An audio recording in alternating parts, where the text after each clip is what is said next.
teman-temanku semuanya dimanapun kalian berada. Semoga teman-teman selalu dalam keadaan yang sehat dan selalu dimudahkan dalam mencari rezeki. Berjumpa kembali bersama channel Alur Cerita TV, channel yang berisikan tentang konten cerita romantis yang diberi latar belakang berupa video pemandangan alam. Pada kesempatan kali ini di hari Jumat tanggal 20 September tahun 2024. Untuk kali ini saya masih melanjutkan kisahnya si Asep ya teman-teman, yang saat ini sudah sampai di episode ke-30. Sebelumnya saya ucapkan banyak-banyak terima kasih kepada teman-teman yang telah mengikuti cerita ini dari awal episode sampai saat ini. Dan seperti biasa, di sini nanti saya akan memberikan beberapa cuplikan alur ceritanya. Jika teman-teman merasa terganggu dengan adanya suara yang saya berikan, silahkan dikecilkan atau dimatikan tombol volumenya. Karena saya memberikan suara seperti ini memang sangat penting bagi konten seperti yang saya miliki ini. Jadi mohon untuk dimaklumi. Dan untuk kisah kali ini bermula sewaktu Asep berkunjung ke rumah temannya dulu yang bernama Ima. Tapi sewaktu dia tiba di rumah Ima, dia cuma menemui ibunya yang bernama Bu Emi.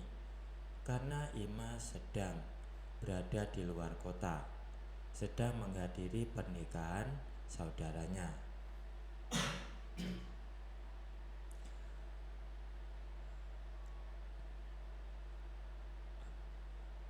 Dan karena kalian Asep dalam mempengaruhi wanita, akhirnya Bu Emi ini sudah atau bisa diajak meskipun baru bertemu dengan Asep.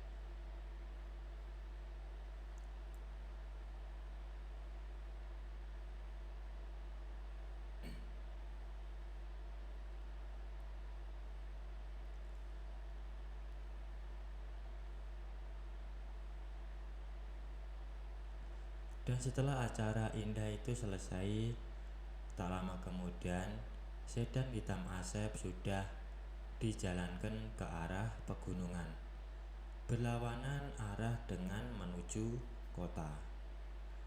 Asep memang sudah membeli kebun bambu beberapa hektar di daerah pegunungan.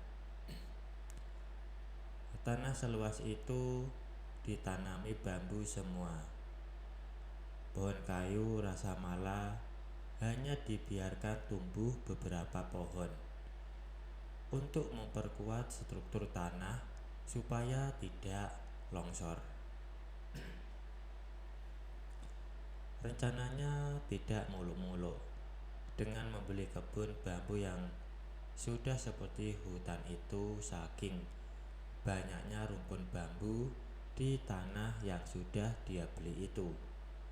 Asep hanya ingin memproduksi tusuk sate dalam skala besar dengan menggunakan peralatan sederhana tapi cukup modern. Rencananya tusuk sate yang akan dipasarkan sudah dalam kemasan plastik bening dan ada mereknya. Hari itu Asep ke kebun bambu bersama Bu Emi karena dia ingin diajak jalan-jalan menggunakan mobil Asep.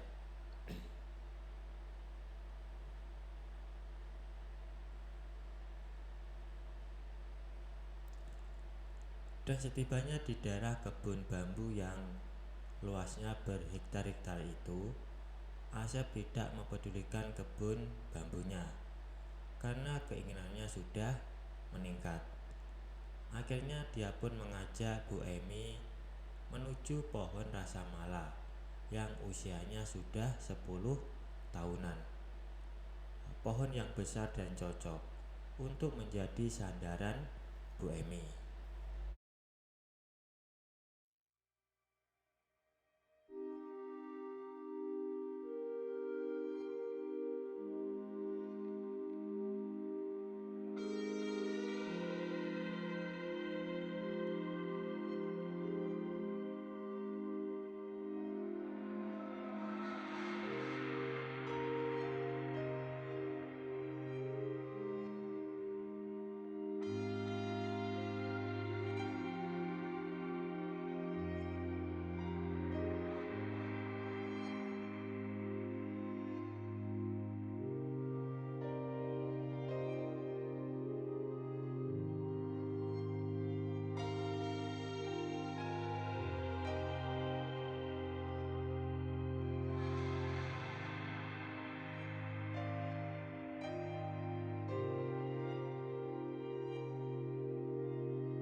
Sudah lebih dari setengah jam Asep melakukan dengan Bu Emi di bawah rindangnya dedaunan pohon rasa mala tua itu. Tapi Asep belum tiba juga. Padahal Bu Emi sudah dapat satu kali. Kaki pun terasa pegal, sehingga Asep menawarkan untuk melanjutkannya di dalam mobil yang dia parkir tersembunyi di antara kerindangan rumpun bambu. Bu Emi pun setuju, karena kakinya pun sudah terasa pegal. Lalu menggandeng lengan Bu Emi berjalan menuju mobil. Asep membuka pintu mobilnya yang di sebelah belakang, lalu menghidupkan mesin mobil berikut dengan AC-nya supaya tidak pengap nanti.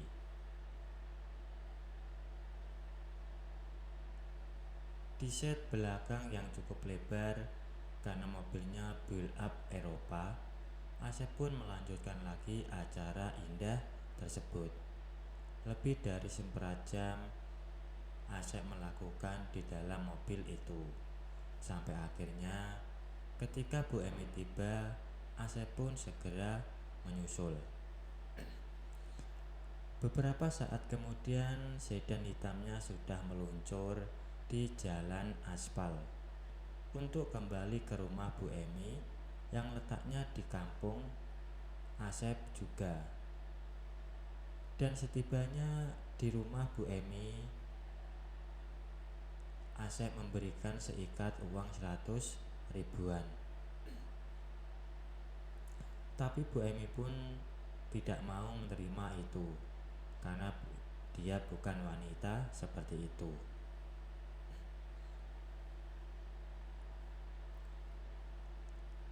Meski Asep mendesak-desak, tapi Bu Emi tetap menolak pemberian uang itu. Akhirnya Asep bergegas menuju mobil, lalu mengeluarkan sebotol parfum impor yang berada di laci dashboard sedan hitamnya.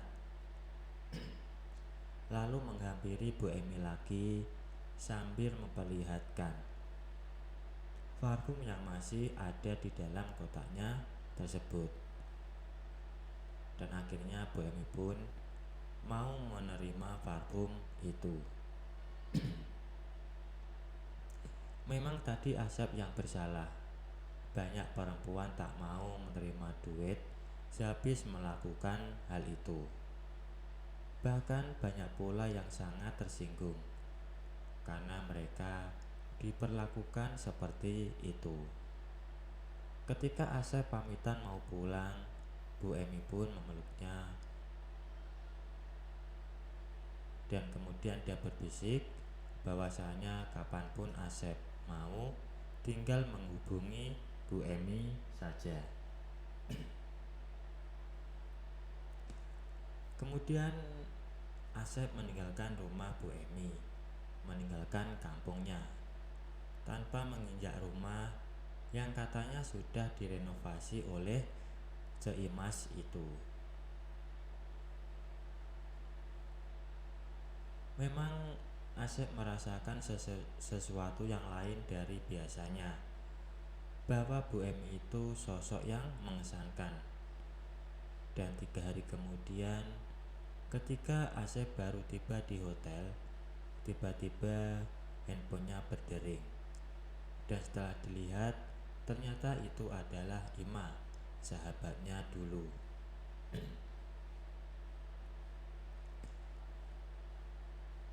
Di sini Ima ingin mengajukan sebuah proposal kepada Asep, dan Asep pun menyuruh Ima untuk datang ke hotelnya hari itu juga.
Beberapa hari yang lalu, Asep sudah memutuskan bahwa Anggraini tak usah datang lagi ke hotel.